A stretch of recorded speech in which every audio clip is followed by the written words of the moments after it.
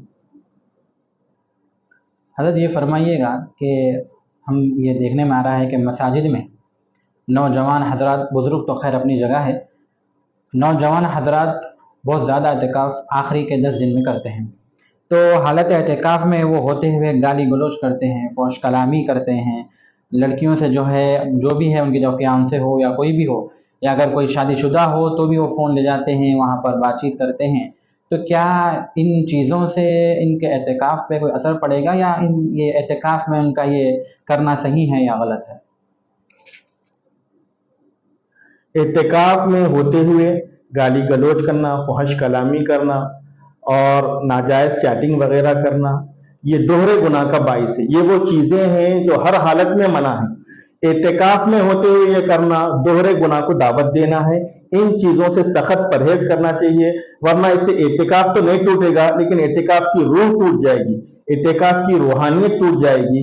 اعتکاف کا مطلب ہی ہے کہ بندہ اپنے آپ کو تمام گناہوں سے دور کر کے خالصتاً اللہ سبحانہ و تعالیٰ کا ہو جائے۔ اعتکاف میں ہوتے ہوئے بھی یہ اعمال کرنا گویا بس ایک عارضی طور پر، ظاہری طور پر بندہ مسجد میں ہے اور اس کا دل جو ہے پورا دنیا میں لگا ہوا ہے، بلکہ اعتکاف کا حقیقی اور اصل مقصد یہ ہے کہ وہ مسجد میں ہو لیکن اس کا دل اللہ سبحانہ و تعالیٰ کے ساتھ لگا ہوا۔ حضرت یہ فرمائیے گا، اعتکاف کم سے کم کتنے دن بیٹھنا چاہیے اور زیادہ سے زیادہ کتنے دن بیٹھنا چاہیے؟ اعتکاف مثلاً سنت موقدہ جو اعتکاف ہے وہ تو رمضان کے آخری عشرے کا اعتکاف ہے، پورے 10 دن یا 9 دن جو پڑھتے ہیں وہ اعتکاف مسنون ہوگا۔ اس کے علاوہ اگر بھی 5 دن 6 دن کا بھی رکھیں گے تو وہ اعتکاف نفل ہوگا، مسنون نہیں ہوگا۔ اور اعتکاف نفل کے بارے میں جو بتایا گیا ہے کہ اس کے کم سے کم کی کوئی مدت مقرر نہیں ہے، وہ 1 گھنٹے کا بھی ہو سکتا ہے، آدھے گھنٹے کا بھی ہو سکتا ہے، بلکہ جب کبھی بندہ مسجد میں داخل ہو تو یوں نیت کر لے نویت سنت الاعتکاف، تو وہ معتکف ہو گیا، یعنی نفل اعتکاف میں آ گیا۔ حضرت ہم جس طرح دیکھ رہے ہیں کہ اعتکاف میں مرد حضرات تو مسجد میں بیٹھتے ہی بیٹھتے ہیں، بعض ایسے مسالک کے مساجد ہیں جہاں مرد بھی بیٹھتے ہیں اور عورتیں بھی بیٹھتے ہیں، ظاہر ہے کہ ان کا کالم الگ ہوگا، ان کا سپریٹ الگ جو ہے سیکشن ہوگا مسجد میں۔ تو یہ عورتوں کا مسجد میں آ کے اعتکاف کرنا یہ بہتر ہے، یا گویا کہ ان کے گھر میں کونے سے کونے کمرہ لے کر ایک اچھا سا، مطلب ان کے گھر میں جو روم ہوگا، کونے کا روم ہوگا یا جو بھی روم کا روم ہوگا، وہاں کرنا بہتر ہے؟ دونوں میں افضل کون سا ہے؟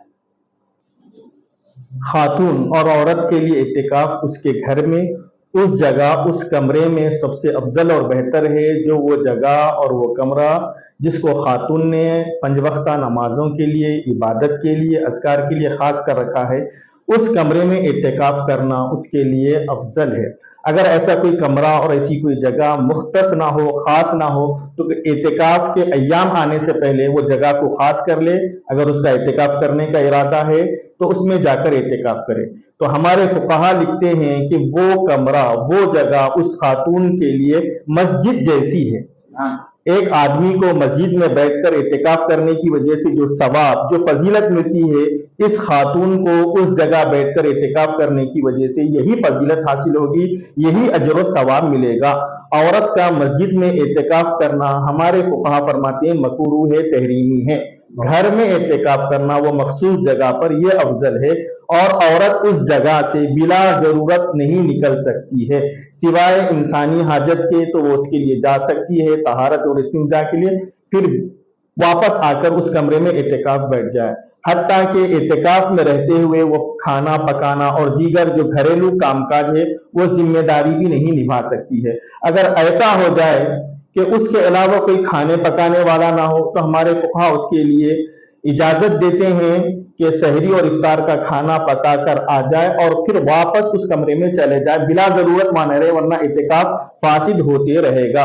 اگر کوئی متبادل انتظام نہیں ہے، اگر متبادل انتظام ہے گھریلو کام کاج کے لیے، کھانا وغیرہ پکانے کے لیے، تو پھر اسے اس کام کے لیے اپنے کمرے سے باہر آنے کی ضرورت نہیں ہے۔ البتہ اس کمرے میں رہتے ہوئے خاتون جو ہے گھریلو ضروریات کی چیزیں جیسے آٹا گوندھ لینا ہے یا اور کوئی وہ کمرے میں رہتے ہوئے یہ کام نپٹا لے سکتی ہیں۔ یہ فرمائیے گا، بہت سارے حضرات اعتکاف مسجد میں بیٹھتے ہیں تو ان کو یہ پتہ نہیں ہوتا کہ اعتکاف اگر ٹوٹ جائے تو اس کا کفارہ کیا دینا ہوگا، چاہے وہ نفل کا ہو یا سنت کا ہو یا واجب کا ہو۔ تو جو حضرات بیٹھ رہے ہیں اعتکاف، تو ان کو اعتکاف کے مسائل سیکھ کر بیٹھنا سب سے افضل اولا ہوگا، تاکہ ان سے اگر کوئی غلطی ہو جائے تو اس کا کفارہ ہم کو نہ دینا پڑے۔ تو اگر جو ٹوٹ جائے تو اس کا کفارہ کیا ہوگا؟ اعتکاف کا کفارہ نہیں ہوتا ہے، اعتکاف کی قضا ہوتی ہے۔ اب اس پر پھر بحث ہے کہ کون سے اعتکاف کی قضا ہے، کون سے اعتکاف کی قضا نہیں۔ ہمارے فقہا کا اس بات پر اتفاق ہے کہ اعتکاف واجب اگر ٹوٹ جائے تو اس کی قضا ہے۔ اب اعتکاف مسنون کی قضا ہے یا نہیں ہے تو اس بارے میں دو قول ہے۔ ایک قول یہ ہے کہ اس کی قضا ہے، اور ایک قول یہ ہے کہ اعتکاف مسنون بھی اعتکاف نفل کے تحت داخل ہے، اس کی قضا نہیں ہے۔ اور اعتکاف نفل اگر ٹوٹ جائے تو بالاتفاق اس کی کوئی قضا نہیں ہے۔ اور ہمارے علماء نے، علماء جامع نظامیہ نے جس قول کو اختیار کیا ہے وہ یہ ہے کہ رمضان کے آخری عشرے کا اعتکاف کسی معتکف سے ٹوٹ جائے تو اس کے لیے قضا نہیں ہے۔ بعض دیگر فقہا فرماتے ہیں کہ اس کی قضا ہے، وہ یہ ہے کہ اعتکاف ٹوٹ جانے کے بعد بندہ پھر کبھی یا تو باقی بچے ہوئے دنوں میں یا رمضان کے خارج شوال، ذوالقعدہ، ذوالحجہ میں کسی ایک دن روزے کے ساتھ اعتکاف رکھ لے، غروب آفتاب سے پہلے مسجد میں جائے، رات گزارے، پھر صبح کا روزہ رکھے، مغرب کے بعد مسجد سے باہر آ جائے، یہ ایک دن کا اعتکاف ہو جائے گا جو اس کے لیے قضا ٹھہرے گی۔ اس پر عمل کر لے، بہتر ہے۔ مطلب ہم آگے اس سوال کی طرف بڑھتے ہیں کہ جو معتکف حضرات ہیں جو مسجد میں اعتکاف کرتے ہیں، تو اگر ان کا حالت اعتکاف میں روزہ اگر ٹوٹ جائے تو کیا اس سے اعتکاف بھی ٹوٹ جائے گا؟ روزہ اگر قصدن توڑو یا سہون توڑو یا ٹوٹ جائے تو ان کا اعتکاف بھی ٹوٹ جائے گا، تو اس شخص کے اوپر کیا حکم لگے گا؟ اعتکاف میں رہنے والے صاحب اگر اپنا روزہ قصدن توڑ لیے ہوں یا سہون ٹوٹ گیا ہو یا خطأً ٹوٹ گیا ہو تو ان کا اعتکاف بھی ٹوٹ جاتا ہے، کیونکہ اعتکاف مشروط ہے روزے کی شرط کے ساتھ۔ اذا فات الشرط فات المشروط، جب شرط ختم ہو گئی تو مشروط بھی ختم ہو جائے گا، تو ان کا اعتکاف بھی ٹوٹ جائے گا۔ مطلب ایک اہم سوال ہم کرتے ہیں، سوال یہ ہے کہ مطلب اعتکاف کی تعریف کیا ہے، اور اس کے ساتھ مطلب اور ایک سوال بھی ایڈ کرتے ہیں کہ معتکف کس وقت میں مسجد کو جائے اور کتنے دن وہاں پر ٹھہرے۔ اعتکاف کی تعریف یہ ہے کہ مومن بندے کا مسجد میں عبادت کی نیت سے اللہ سبحانہ و تعالیٰ کی رضا کے لیے ٹھہرنے کا نام اعتکاف ہے۔